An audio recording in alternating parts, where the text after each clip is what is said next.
Welcome. ZeniMax just released the update 27 combat preview.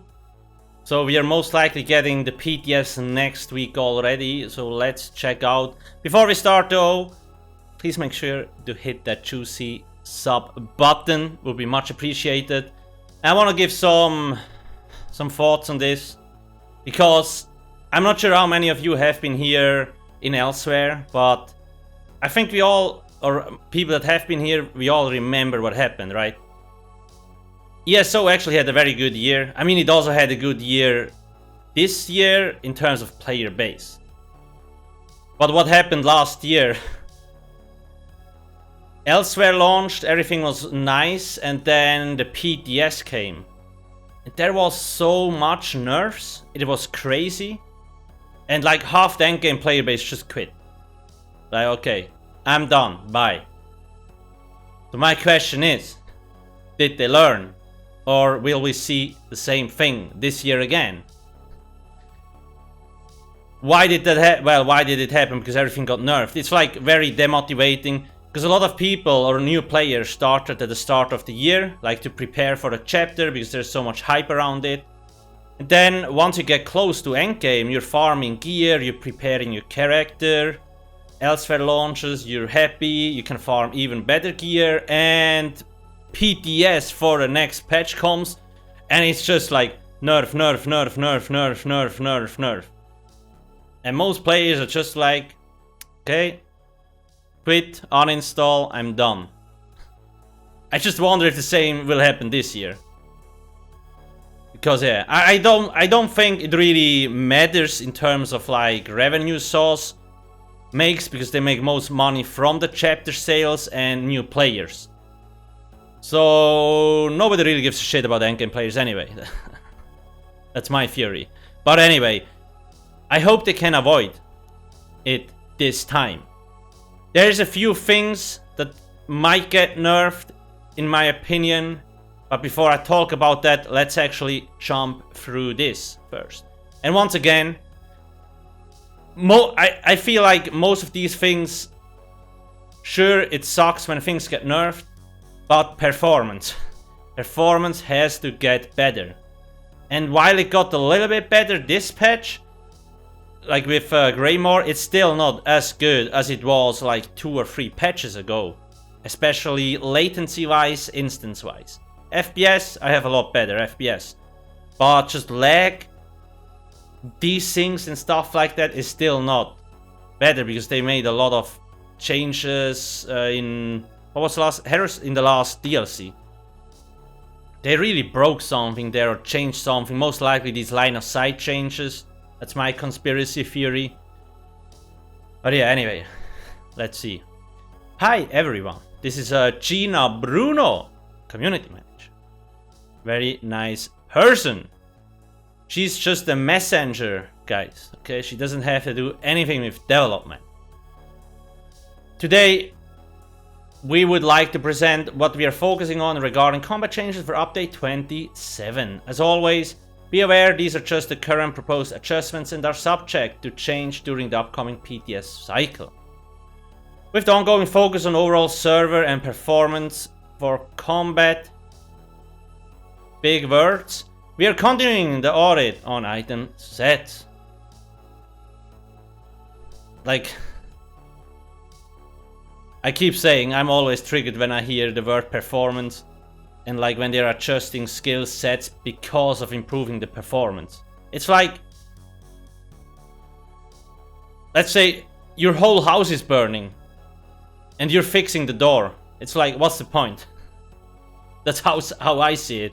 I mean, these changes, sure, they're probably nice, and they might make a 1% difference, but what's with the other 99%?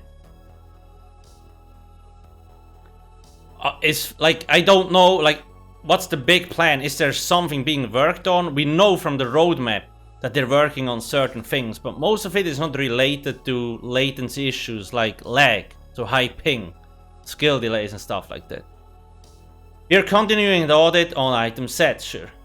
For this round, we are continuing the item set adjustments we started in update 26, and as you have come to expect with DLCs, there will also be several new sets to acquire from the new dungeons there.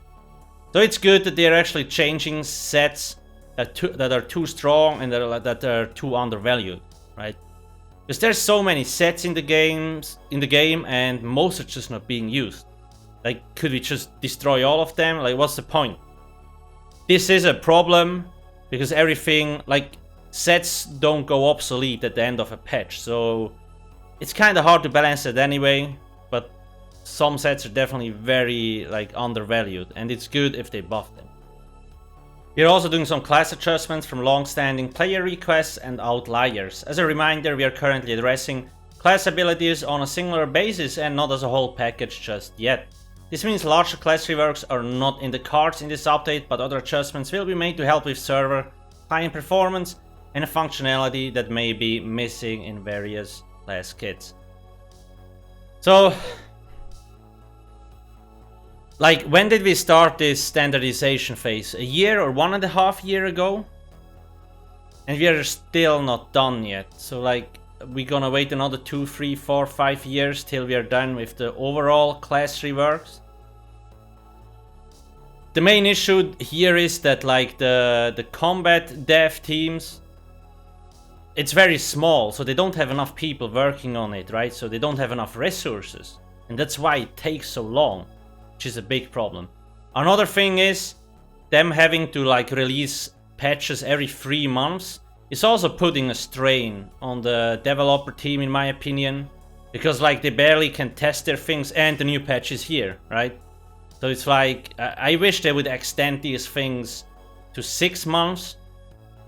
That way they would have more time to actually, like, think through their changes and test them, and players wouldn't be constantly pissed every 3 months because nerfs. You can still bring new content every 3 months, right? It's just like combat changes that I'm talking about. Performance. Last year we started a process of adjusting abilities to be more performant on the server client and ensuring they follow standards to eliminate over or underperforming situations. In update 26 we applied standards and these performance adjustments to monster helms and arena weapons. Okay.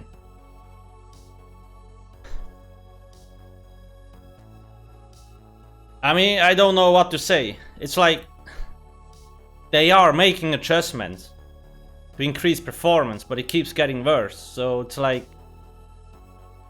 why does it get worse? I want to know. Nobody is saying anything.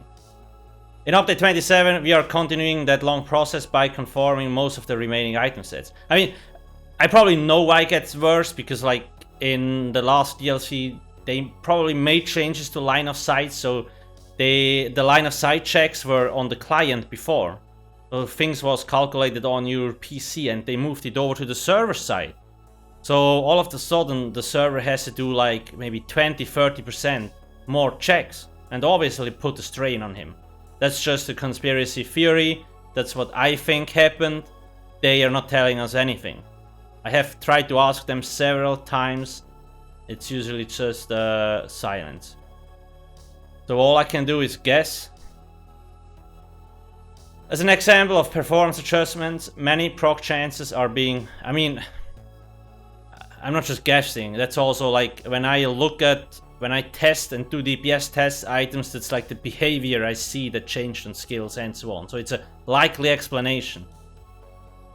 As an example of performance adjustments, many proc chances are being removed and will now apply on a specific trigger with a timer. As such, to have the ability conform the standards, the effect of that proc will be adjusted to be stronger or weaker depending on the timer and trigger condition. Below are a couple of examples of some item sets we plan adjust with these goals in mind. Performance related example, trial by fire. Why? I mean, this is just an example, they probably have others, but I can tell you this set has zero impact on performance because nobody is using it. So how can it have impact on performance? Maybe it was just a bad example, but anyway. This set will no longer grant resistances to a unique type of damage category such as flame or poison for a short duration after being hit. Instead, it will grant your armor while under the effect of any elemental status effects such as burning or poison. I'm interested in seeing the whole list. Maybe this was just a bad example, like nobody's using this set. It doesn't have any impact on performance. And as long as it will stay useless, it won't have, even if they change it, right? Standardization related example, Armor of the Veiled Inheritance. This set will grant 516 weapon damage after interrupting a target, up from 400. This set will also permanently increase the damage of your bash attacks by 560. That is actually a good example, and that makes a lot of sense. Okay, that's nice. These types of changes will be retroactive and you won't need to refarm gear for these adjustments, unlike the Maelstrom weapons. Anyway, I'm not salty about the Maelstrom weapons. Like, I still haven't farmed the perfect versions because it's such a small difference, especially when you backbar these items. Class skill and skills. But I mean, there were a lot of people that were salty. Trust me. Orum.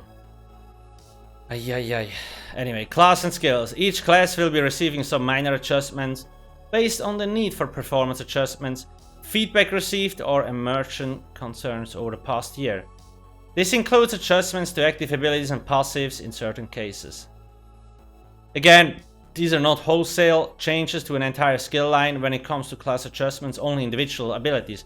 A good example of this is the adjustment being made to a Necromancer skill, Grave Grasp. Currently this skill shot isn't seen as very useful and is the least used ability in the Necromancer kit.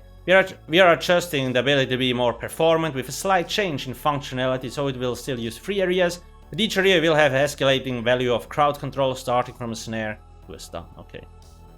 So here I'm actually very interested to see like feedback received. I mean, the class rep program, I read the PTS forum a lot, so I'm pretty good covered on what people actually want to see changed. So I'm really interested to see what changes they made. One good example, what I would like to see changed is when you look at the Magic and Necromancer, you don't have access to Major Sorcery or Major Prophecy, because maybe it has too many other buffs. But I feel like that's a big problem, especially for people that don't drink Essence of Spell Power potions on cooldown because they're too expensive for solo players. Just want to use normal potions. You have to use Mage's Guild skills, and most people want to use their class abilities or they don't have a slot. So it's kind of annoying.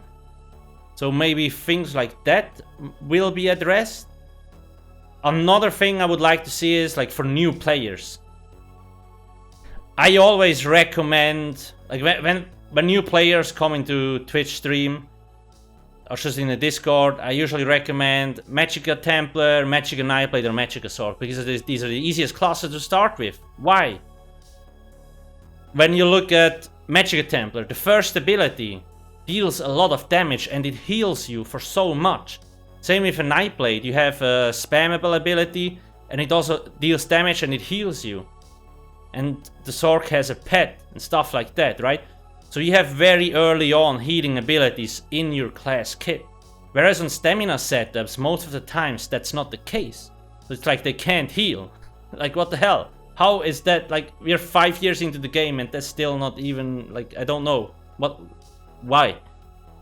And another thing, when you're a stamina player, I mean, yes, you could use a weapon like dual wield, block raise and things like that. So there is abilities, but they're not in the first.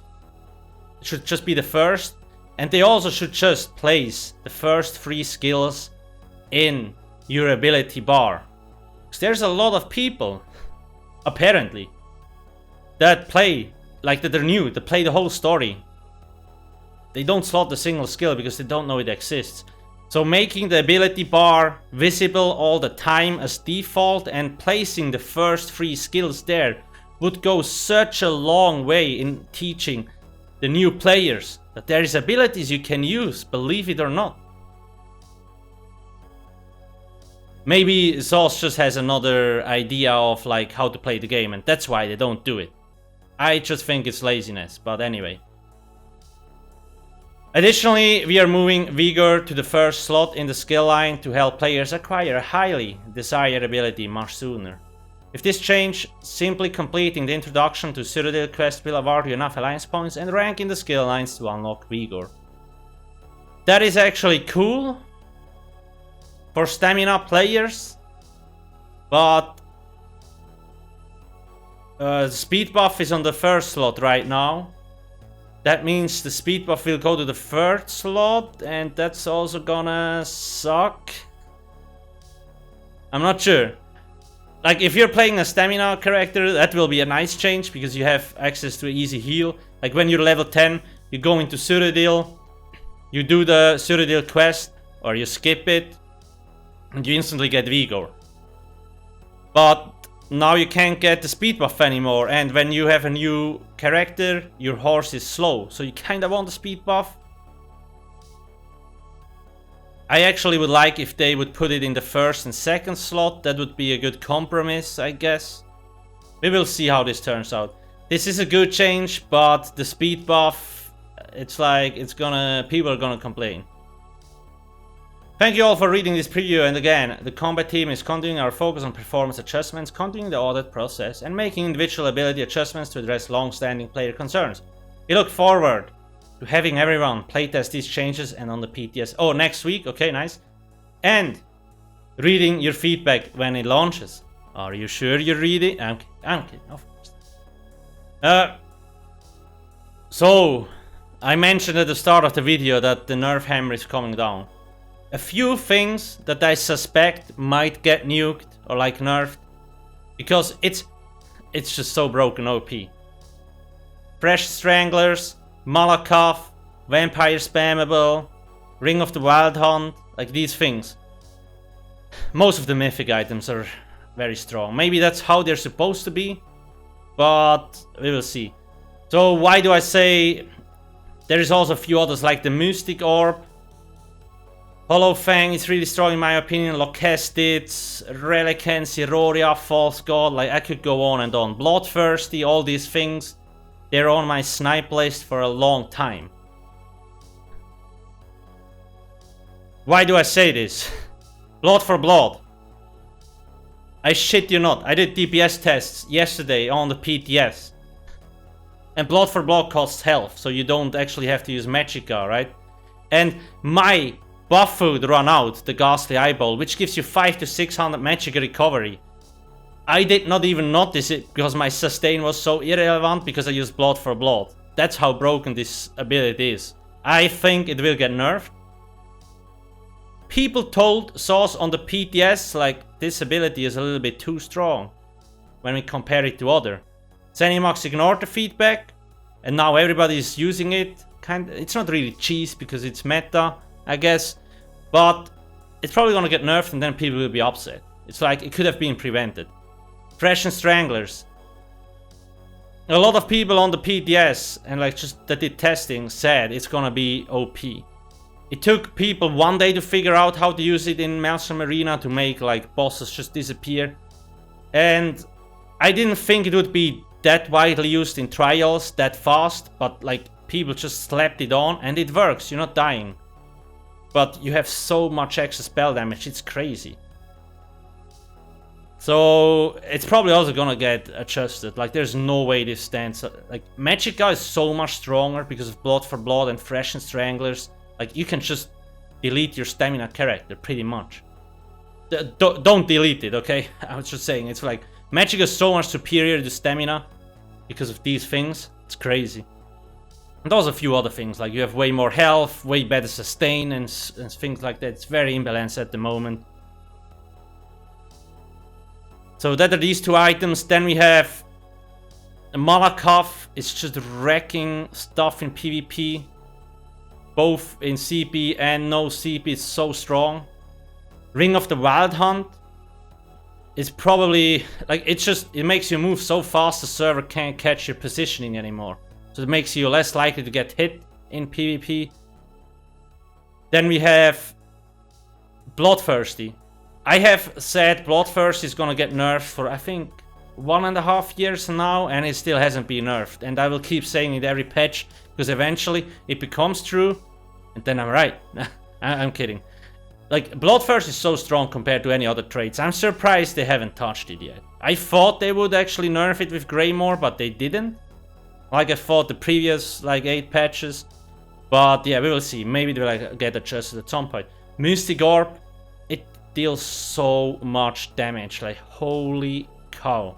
And it provides a synergy. I guess it might get adjusted at some point. And then there's all these OP trial sets that most likely will get adjusted at some point. We will see. My point is, most of these things could have been avoided because people told them on the PTS already, like, these things are so broken OP. And then they launch it anyway, right? Maybe to sell the DLC, maybe because they're not sure how to balance the game. I don't know. But every time you nerf things, especially things that could have been avoided, it just kills off the mood because people will be pissed. Nonetheless, right? Anyway, I talked long enough. Let me know your opinion in the comment section below. If you wanna watch me live on twitch.tv/alcasthq, make sure to give me a follow over there. Hit the sub button and don't forget to press the juicy like button. Thanks for watching and have a nice day. Bye.